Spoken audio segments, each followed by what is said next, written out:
Estamos en la lección 29, en 1 Samuel capítulo 15. 1 Samuel 15, 29. Y estamos viendo el tema, continuamos con el tema que la raíz de toda desobediencia es el orgullo. En este caso en particular que hemos venido estudiando al primer rey monarca de Israel, el rey Saúl.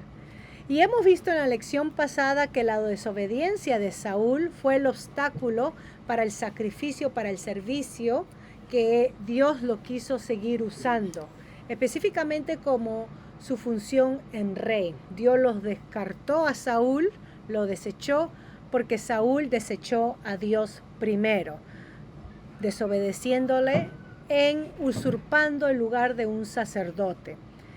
Hoy vamos a continuar entonces con la lección 29 y estamos en los versículos 17 en adelante. 1 Samuel 15, 17 en adelante.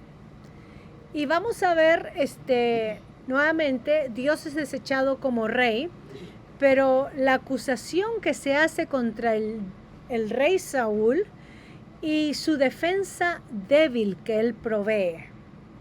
Y ante Dios podemos excusar nuestro pecado, pero quedamos realmente sin justificación ante ello. Así como Saúl quedó sin justificación, nosotros cualquier pecado que queramos explicarlo, la debilidad, la carne, el otro me hizo hacerlo, o el diablo me motivó, lo que sea, o me estimuló esa mujer, o el hombre me enamoró, cualquier justificación que podemos hacerlo ante Dios, pecado es pecado y es débil, no pasa la prueba. Vamos a ver en este caso, versículo 17 al 21, dice así, de 1 Samuel 15. Y dijo Samuel, aunque eras pequeño en tus propios ojos, ¿no has sido hecho jefe de las tribus de Israel y Jehová te ha ungido por rey sobre Israel?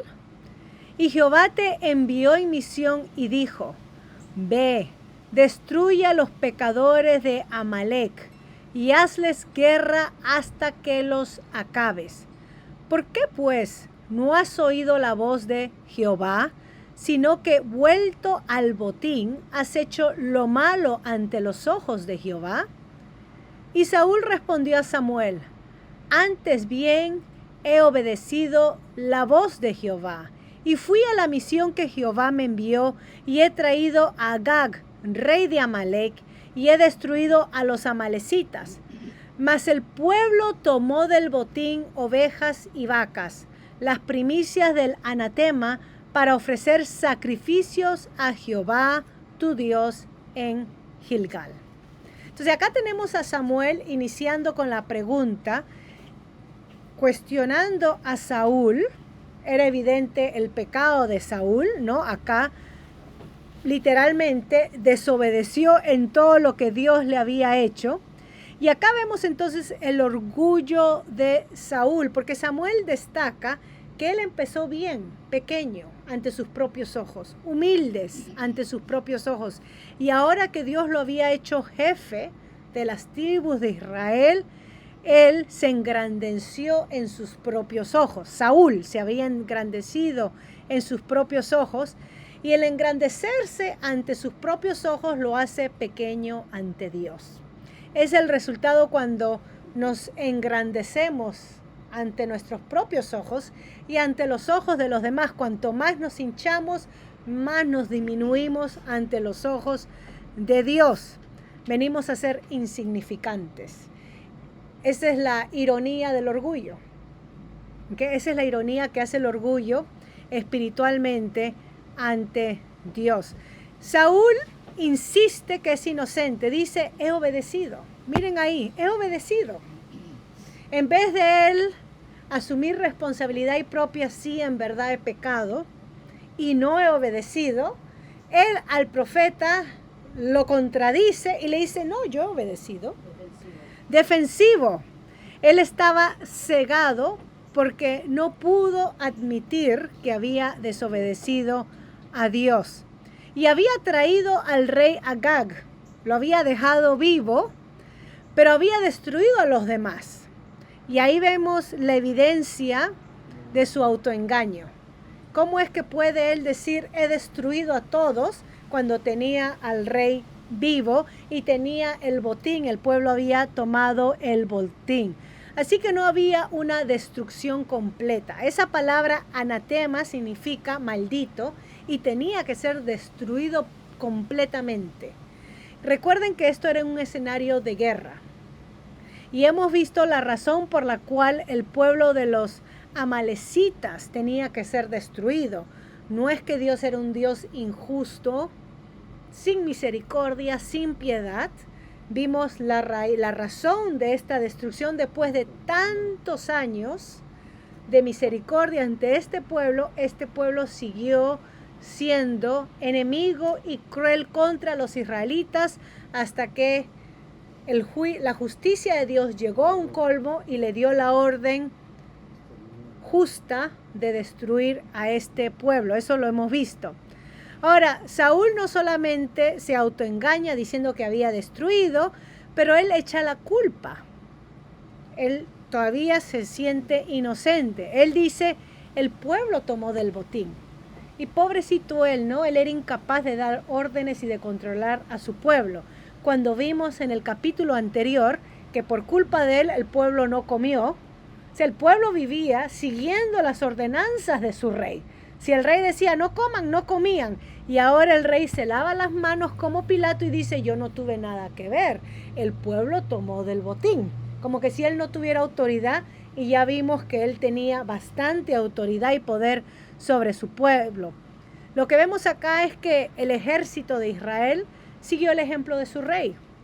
Así como el rey le perdonó la vida al rey Agag, rey de Amalac, con el permiso de Saúl, el pueblo desobedeció a Dios y Saúl no hizo nada para detenerlos. No hizo nada. ¿Ok? Así que Saúl lo vemos celoso para dirigir a su ejército cuando le convenía hacerlo y permisible para dejar que desobedezcan cuando le convenía. Y ese es el tipo de liderazgo que no queremos. Si hay ministros, si hay pastores, ese es el tipo de liderazgo que no deben de seguir. Celosos, firmes en las cosas del Señor cuando les conviene, porque quizás reprender al hermanito hace perder a una familia que ofrenda mucho dinero a la iglesia, entonces no le conviene ser celoso y es permisible con aquella familia, con aquellos pecados que trae el hermano a la iglesia. Permisible y tolerante, pero celoso, firme con aquel persona que es una persona pobre, no tiene cómo contribuir y ahí sí le aplica la ley y todo el peso, pero hace distinción con aquellos que están en su círculo social o que apoya el ministerio, porque lamentablemente se ha visto eso en las congregaciones que no debe de ser. Si vamos a ser celosos con las cosas del Señor, tenemos que serlo sin discriminar a las personas. Santiago nos dice que nosotros no debemos de hacer discriminación con los que vienen a congregarse. Si entra un rico, no debemos de ofrecerle lugar de honor o los puestos de honor. Ahí mismo los ponemos como diáconos, ahí mismo los ponemos como, porque tienen plata. Pero si entra un pobre, le decimos allá nomás, los aislamos, no le damos importancia porque, bueno, no nos sirve, no. Santiago nos habla en el capítulo 2 que nosotros no debemos de hacer discriminación o distinción en la clase social. Y acá Saúl hace esa distinción cuando se trata de obedecer a Dios. Nosotros tenemos que ser cuidadosos en no seguir este mal ejemplo, el de Saúl. Celosos en seguir la voluntad de Dios y no en seguir nuestra voluntad. ¿Ok? Eso tenemos.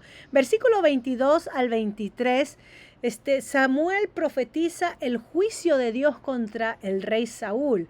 Es que el pecado no tiene excusa y no sale desapercibido los pecados que se cometan ante Dios. Dios no va a decir, bueno, el rey Saúl es un rey, así que le paso voy a ser tolerante con el pecado, vamos a darle carta abierta porque es rey. Pero a este que no es rey, ahí sí lo castigo. No, Dios no discrimina cuando da juicio, cuando se trata de pecado. Y miren lo que dice versículo 22, 23. Estos son versículos claves que debería de dirigir nuestro servicio a Dios, en cómo le servimos a Él. Dice así, Samuel dijo, ¿se complace Jehová tanto en los holocaustos y víctimas como en que se obedezca a las palabras de Jehová? Ciertamente el obedecer es mejor que los sacrificios y el prestar atención que la grosura de los carneros, porque como pecado de adivinación es la rebelión y como ídolos e idolatría la obstinación. Por cuanto tú desechaste la palabra de Jehová, Él también te ha desechado para que no seas rey. Y acá tenemos un veredicto triste, pero cierto. La observancia religiosa sin obediencia delante de Dios es vana y hueca. No sirve. Podemos ser personas que no nos perdemos ni un domingo de ir a la iglesia. Estar súper tempranos, diezmar, ofrecer las primicias a Dios, pero si no le obedecemos al día, no vale nada. Y muchas veces, lamentablemente,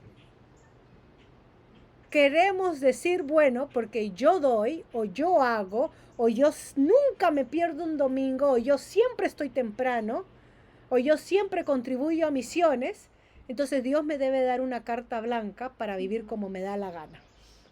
Y acá vemos en este pasaje que ese es un autoengaño, una mentira, una falsedad. Primero, mi vida cristiana debe estar marcada por obediencias y el resultado entonces es servicio a Él. Pero yo no puedo dirigir mi servicio basado en cuánto hago para Dios, porque la salvación para empezar no es por obras. Y mi santificación tampoco depende de mis buenas obras que haga, sino de mi obediencia a Dios. Mi santificación, el ser llena del Espíritu Santo y ser usada por el Espíritu Santo y el ser transformada por su Espíritu, depende de mi sometimiento a la voluntad divina y el obedecerlo a Él en todo lo que Dios me manda. Y no el que yo decida, porque yo hago, porque yo ofrendo, o porque yo llego la primera a la iglesia y soy la última que me voy, o porque yo limpio la iglesia, o nunca me pierdo un domingo, aunque esté enferma estoy ahí, eso me va a excusar de cómo yo viva mi día a día delante de Dios. No podemos autoengañarnos. Así que ante Dios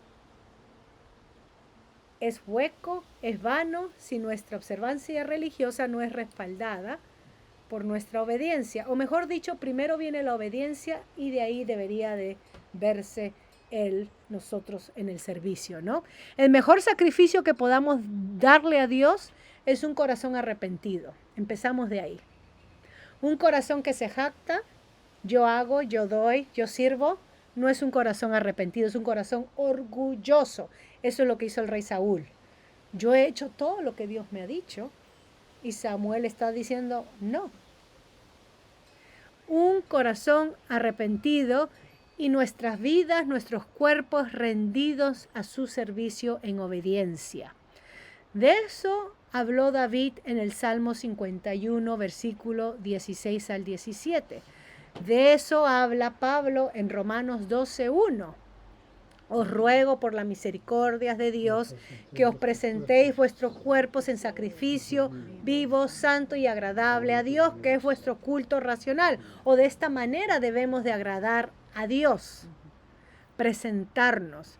Así que podemos ofrecer miles de sacrificios en buenos actos, buenas obras, buenas dádivas, dar miles de trabajos, horas en el trabajo misionero, en el trabajo en el culto, donar millones de dólares, pero todos esos sacrificios no significan nada si nuestro corazón no es rendido a Dios, si nuestro corazón no es obediente a Dios.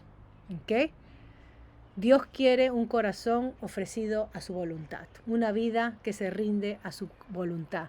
Y Lutero dijo, prefiero ser obediente que poder hacer milagros. Si tuviéramos que escoger, Lutero dijo, prefiero ser obediente a Dios que tener la habilidad de hacer milagros. Y Samuel dice que la rebelión o la desobediencia a Dios, que es rebelión, es como pecado de adivinación. Ese es un cargo fuerte.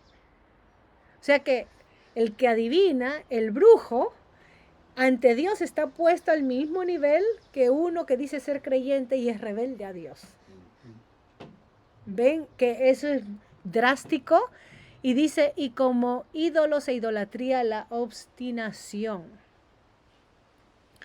Un corazón rebelde, un corazón obstinado que rechaza a Dios, es lo mismo que practicar el ocultismo o la idolatría.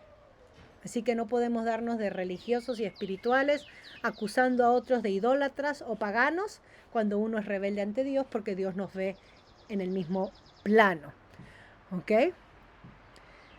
Así que para Saúl le era más fácil en su celo religioso señalar a los filisteos y a los amalecitas como paganos idólatras. Ellos no adoraban al verdadero Dios, pero Saúl tampoco. En su desobediencia no lo adoró. La verdadera obediencia empieza con una sumisión a su voluntad. La verdadera obediencia a Dios. Y recuerden, podemos repasar los cánticos de sumisión que tenemos tanto de Ana, que empezamos el libro de Primera de Samuel, la mamá de Samuel, cuando ella en su salmo de alabanza alabó a Dios por su justo juicio y cómo la había bendecido con dar a luz un hijo, etc. Ella habló de cómo Dios enaltece a los humildes y baja a los orgullosos, y entonces ella ofreció a su primer hijo para Dios, se lo entregó a Dios, ya vimos eso. Y vimos cómo en el paralelo a vemos a María, la madre de nuestro Señor Jesucristo, que cuando ella exalta en ese magnificar, más o menos imitando el cántico de Ana, ella habla previamente al ángel, he aquí la sierva del Señor, hágase conmigo conforme a tu palabra, esa sumisión a la voluntad de Dios y cómo Dios la eleva, porque después cuando ella y José entregan al niño o van a circuncidarlo en el templo, Simón le dice, la reconoce como una mujer bienaventurada, aunque una espada traspasará su alma, dice que ella era bendita, bienaventurada entre muchas mujeres, por haber traído al Mesías al mundo, ¿no? Dios le había dado especial función a María, pero no porque ella se había exaltado y se creía la madre de Dios y la matrona no, porque ella admitió su humildad y que Dios venía a salvarla y que ese bebé era su salvador. Ella lo admite en ese cántico. Saúl no aprendió a que la verdadera grandeza estaba en humillarse y someterse a la voluntad de su Dios, y por eso Dios lo había desechado. Ahora, tomaría casi 25 años antes de que Dios ponga otro rey. O sea, no es que Dios al desecharlo y darle ese veredicto lo saca a Saúl inmediatamente, tomó 25 años. El rechazo de Saúl era final, pero no fue inmediato, no sucedió inmediatamente. Tomó 25 años para entrenar al reemplazo adecuado de Saúl. Tomó 25 años para entrenar a David, al hombre que iba a tomar el puesto. Y ya hemos visto que para Dios no hay tiempo, y Él se toma todo el tiempo necesario que nos toma a nosotros para estar habilitados para su servicio. Con Moisés fue 40 años en el desierto, después de que huyó de Egipto en su juventud, fortaleza, ¿no? El tiempo a sus 40 años, 40 y pico, que tenía, digamos, la sabiduría y la fuerza todavía de una persona joven, listo, matando al egipcio, listo para tomar justicia en su propio vida, en la vida de su pueblo, Dios dice, no me sirves. Tuvo que ser un anciano, quizás decrépito, con dolor y no tengo experiencia en hablar porque he estado tantos años en un desierto con ovejas que Dios dice, ahora estás listo. Entonces cuando uno se cree que estamos listos para el servicio, Dios nos dice, todavía no es el tiempo. Es cuando uno tiene la actitud de, Señor, ¿quién soy yo? No estoy lista, que Él me dice, ahora te puedo usar. Toma 25 años para sacar a Saúl y para entrenar a David. Y es el próximo rey que vamos a estudiar. Versículo 24 al 25, vemos un esfuerzo superficial de Saúl por mostrar remordimiento. Miren lo superficial de esto. Entonces Saúl dijo a Samuel, yo he pecado, ahí admite, pues he quebrantado el mandamiento de Jehová y tus palabras. Y miren nuevamente lo que dice, porque temía al pueblo y consentía la voz de ellos. Perdona pues ahora mis pecados y vuelve conmigo para que adore a Jehová. Eso es algo débil, espontáneo que le sale, pero tratar de solucionar las cosas ya en el momento, ok, ya bien, pequé, pero realmente fue el pueblo porque ellos me insistieron, no nuevamente, no asumiendo responsabilidad, pero esto lo resolvemos, vamos y ofrezcamos sacrificios y resolvamos ya de una vez esto.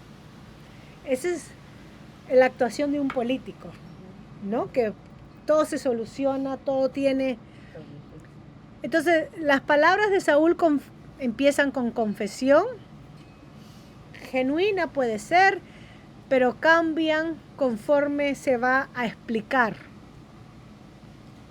Temía al pueblo, justifica nuevamente su pecado. Quizás si él hubiera temido más a Dios que al pueblo, no hubiera pecado.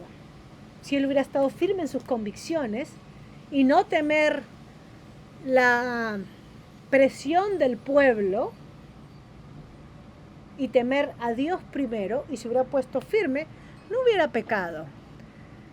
Así que Saúl pensó que con una palabra Samuel pudiera arreglarlo todo. Lamentablemente, las palabras de Samuel no iban a cambiar la naturaleza ni el corazón de Saúl. Porque una vez que estamos inclinados de un lado, el único que puede cambiarnos y transformarnos es Dios. Y cómo Dios nos cambia a través del quebranto. Y acá no hay quebranto, acá hay justificación. Así que, excusas. Así que algunas palabras que diga Samuel, aunque Samuel le diga que has excusado de tu pecado, como que si Samuel fuera un papa, un cardenal o un obispo, y le dé el agua bendita y lo excuse a Saúl, no iba a cambiar el corazón no arrepentido de Saúl. Así que eso no cambiaría. Dios sabía el corazón rebelde de Saúl, el corazón obstinado, y como Saúl no se quebranta y no lo admite, sigue inclinado de esa manera, ¿no? Un simple perdona pues ahora mi pecado no es suficiente. Es lo que dice Saúl a Samuel. Versículo 26 al 31. El rechazo de Dios es definitivo. Miren lo que dice. Y Samuel respondió a Saúl, no volveré contigo, porque desechaste la palabra de Jehová, y Jehová te ha desechado para que no seas rey sobre Israel. Y volviéndose Samuel para irse, él se asió de la punta de su manto, y éste se rasgó. Entonces Samuel le dijo, Jehová ha rasgado hoy de ti el reino de Israel, y lo ha dado a un prójimo tuyo mejor que tú. Además, el que es la gloria de Israel no mentirá ni se arrepentirá, porque no es hombre para que se arrepienta. Y él dijo, Saúl, yo he pecado, pero te ruego que me honres delante de los ancianos de mi pueblo y delante de Israel, y vuelvas conmigo para que adore a Jehová tu Dios. Y volvió Samuel tras Saúl, y adoró Saúl a Jehová. Miren cómo responde Saúl a Samuel. Así que Samuel no tiene más que decir sobre el asunto que Dios ya había declarado. Le dice que no va a volver. Pero Saúl dice que agarró la punta del manto, se rasgó. Esa acción desesperada de Saúl que hace nos da una lección clara de cómo es que el reino se le es arrebatado, el reino a Saúl. Ahora Saúl no gobernaría para Dios, pero gobernaría contra Dios. ¿Ok? Tengan eso en mente. Ahora Saúl gobernaría contra Dios, y esto lo vamos a ver en el ejemplo clásico de cómo trata a David próximamente. ¿Ok? En este aspecto, Saúl fue diferente a nuestro Señor Jesucristo. Porque Filipenses capítulo 2, versículos 6 al 7, que está ahora fresco el libro de Filipenses, dice así, ¿no? Saúl opuesto a Jesús, porque Saúl dice que se aferró al manto de Samuel en un sentido aferrándose a su trono, a su dignidad, a su puesto. Pero Filipenses 2, 6, 7 nos dice que nuestro Señor Jesucristo no se aferró al ser igual a Dios, sino que se despojó. Dice que Él se despojó de su naturaleza, de sus prerrogativas de ser igual a Dios, en su privilegio de divinidad, Él se despojó al consentir a tomar la naturaleza de un hombre, de un esclavo, de un siervo, de un hombre mortal para venir a salvarnos, ¿no? Ese es según Filipenses capítulo 2, 6 al 7. Así que Jesús estuvo dispuesto a dejar ir, a despojarse, pero Saúl insistió a aferrarse. Y nuestro Señor Jesucristo nos enseñó esto, que el que quiera salvar su vida, la perderá. Ese es el aferrarnos a lo terrenal, a lo que perece, a nuestro puesto. Pero el que quiera perder su vida, o el que esté dispuesto a perder su vida por causa de mí, ganará. Y esto es lo que hizo nuestro Señor Jesucristo. Esto no es lo que hizo Saúl, lo opuesto. Así que Saúl pensó que quizás él podía solucionar que Dios lo absuelva de su pecado, pero no se podía arreglar. Si no hay quebrantamiento y arrepentimiento, no se arregla. No se arregla. Acá Samuel usa un título para Dios, dice: la gloria de Israel no mentirá. Y esto es para hacerle recordar a Saúl que Dios es determinante en sus propósitos y en su voluntad, que Dios no es hombre y Dios no puede ser comprado como una persona, que Dios no cambia de opinión como cambiamos nosotros los humanos. Cuando Dios es determinado en su voluntad, en lo que Él ejecuta conforme a su justicia. La gloria de Israel. Saúl necesitaba escuchar eso. Él admite que había pecado, pero miren lo que dice: te ruego que me honres delante de los ancianos de mi pueblo. Los ancianos eran los líderes. Te ruego que me honres. Acá vemos la desesperada súplica de Saúl por mantener su dignidad y su orgullo. Eso es lo que está demostrando acá. Él está más preocupado por su imagen, por su apariencia, que por su alma. Él está más demostrado en lo que él refleja ante los demás a lo que él está delante de Dios, o cómo él está delante de Dios. Así que acá vemos su hipocresía y sus motivos verdaderos. El favor del pueblo, el honor del pueblo y no el honor ante Dios. Así que Samuel no encabezó una rebelión contra Saúl. Él fue con Samuel. Él fue y adoró entonces junto con Saúl a Dios. ¿Sirvió esto de algo? Para nada, porque Saúl no recuperó el reino. Y era una decisión definitiva, como hemos hecho. ¿Cambió esto el corazón de Saúl? ¿Cambió esta la naturaleza obstinada de Saúl, el que vaya y adore con Samuel? Tampoco. Voy a parar acá. La próxima semana, nos quedamos en el versículo 32 en adelante. La próxima semana vamos a ver cómo Samuel sí obedece a Dios en llevar a cabo la voluntad de Dios. Samuel hace algo drástico y radical, algo que Saúl no lo hizo. Pero hasta acá hemos visto un ejemplo de lo que es la raíz de todo pecado, es el orgullo, y cómo no importa nuestro servicio, nuestra adoración, si estamos en desobediencia a Dios, ¿no? En el caso triste de este rey. Y también en la bondad de Dios, porque toma 25 años para preparar el reemplazo y para reemplazar al rey.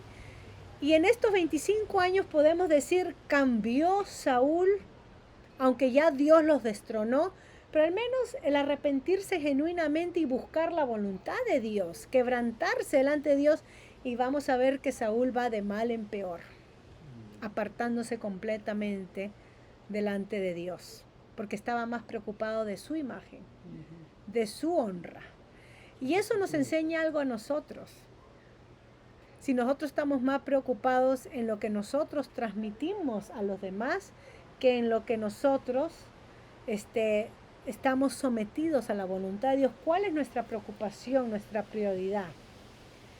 Perdemos la brújula y perdemos toda dirección si cada vez que ministramos para Dios estamos más preocupados en lo que otros van a decir, en cómo lo hacemos, en nuestra imagen, en el impacto que yo cause al público, o que los otros nos halaguen o nos digan cositas bonitas. Si eso nos preocupa más que en querer agradar a Dios, en obediencia a Él, entonces ya perdimos la brújula y, por así decirlo, ya perdimos el sentido de nuestro llamado y estamos terminando como Saúl, estamos siguiendo los pasos de Saúl. Y eso no queremos hacer. Esto está para nuestro ejemplo de lo que debemos de evitar. No debemos de seguir este mal ejemplo. Voy a parar ahí entonces para poder tener nuestro tiempo de preguntas y respuestas, y la próxima semana continuamos con el versículo 32 en adelante.